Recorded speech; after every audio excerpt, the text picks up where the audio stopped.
Alors, salam alaikum à tout le monde. Inch'Allah, vous allez tous bien et que tout va comme vous le voulez. Alors, cette première vidéo, ça va être une petite vidéo de la présentation du travail qu'on va faire. Alors, pour commencer, moi, enfin, les sujets que je vais traiter, Inch'Allah, si Rabbi me le permet, ça va être Al-Mahdi al-Muntadar, Ahir Zaman, et puis après, ce sera sûrement des vidéos sur l'actualité ou des événements qui se passeront, qui seront entre parenthèses en lien avec certains hadiths ou pas, et puis voilà. Donc, Inch'Allah, ça va être un travail complémentaire, on va dire. Parce qu'il y a pas mal de frères qui font déjà ce travail, donc je pense que vous avez pensé, encore un qui va faire un sujet sur Al-Mahdi al-Muntadar, mais ce que les auditeurs en fait, il faut qu'ils comprennent, c'est que, astaghfirullah, c'est que le sujet du Mahdi al-Muntadar, ou comment dire, les alama de l'Akhir al-Zaman, c'est un sujet qui est vaste, qui est très grand. Et pourquoi il est très grand? Bah parce que les hadiths, en fait, ils sont pas regroupés dans un seul livre.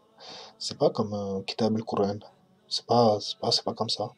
C'est pas un livre un seul livre. Vous avez plusieurs livres, vous avez plusieurs narrateurs, vous avez plusieurs savants de l'époque qui ont fait des livres différents à des époques différentes. Et vous avez comment dire, un cocktail de hadiths qui se trouve par-ci, par-là. Et puis, bon, bah, si vous n'arrivez pas à tous les réunir, bon, bah, vous pouvez pas avoir le puzzle avec un grand format, si vous voyez ce que je veux dire. Donc voilà, bon, moi, je vais faire aussi une petite parenthèse, parce que je vois que sur YouTube, et puis pas que sur YouTube, hein, dans le monde en général, il y a une fitna qui fait que les gens, je sais pas, je sais pas pourquoi en fait, Allahu a'lam, euh, se prennent pour, je sais pas, se prennent pour soit le Mahdi, soit le Messie, soit moi, je préfère régler ça directement dans la première vidéo. Moi, je me prends pour personne. Je suis personne.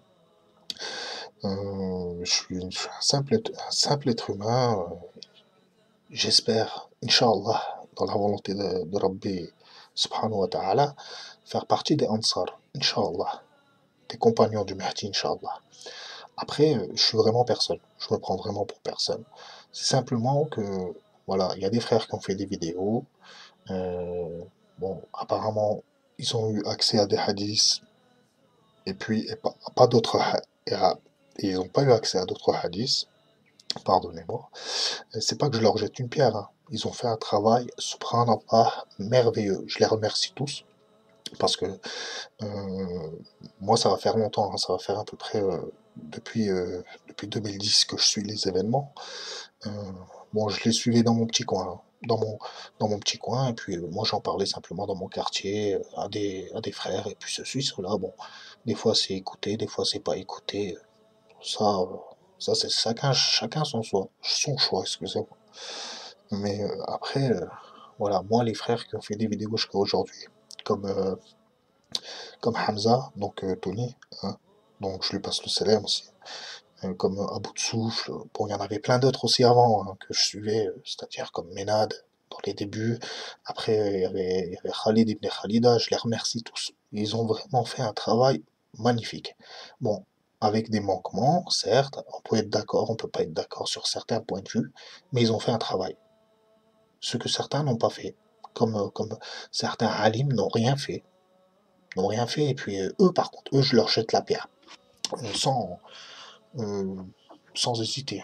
Eux, je leur jette la pierre, parce que eux, ils ont les informations que nous, on n'a pas, et ils les avaient bien avant nous, et ils auraient pu faire un travail plus complet que ce qu'ils ont fait. D'ailleurs, pour la Oumma, on voit bien qu'il n'y a pas beaucoup d'Alim ou de chefs d'État qui font quoi que ce soit, hein, pendant que tous les musulmans de la planète sont, on va dire, en persécution, et sont en persécution, hein, pour regarder peut regarder la carte mondiale, hein. Vous avez simplement à regarder l'Uruguay, les musulmans d'Afrique, vous pouvez regarder le Yémen. Bon, après, certains pensent ce qu'ils veulent, hein.